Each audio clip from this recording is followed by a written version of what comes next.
Hawak na ng mga otoridad ang nakatalang top 1 most wanted person ng Mandaue City Police Station matapos itong mahuli kaugnay sa kaso nitong rape sa Mandaue City, Cebu. Naaresto ang suspect sa bisa ng warrant of arrest na ngayon ay nakapiit upang harapin ang kasong isinumpa laban sa kanya. Ibabalita yan ni Patrolman Judith Nicanor.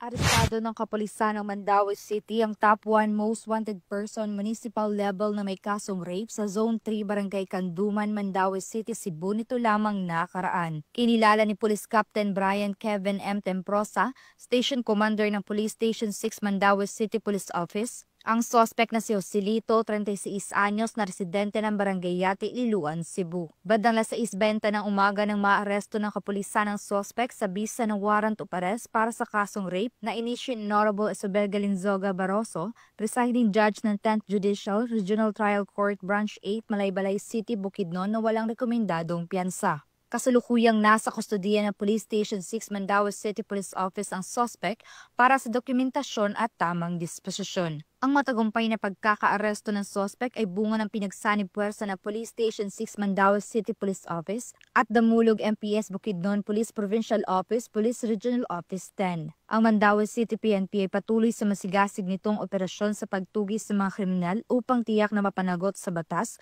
dahil sa bagong Pilipinas ang gusto ng pulis, ligtas ka. Mula dito sa Mandaue City Police Office, ako yung Police News Network Correspondent, Patrolwoman Judith Nicanor. Alagad ng batas, tagataguyod ng balitang pulis.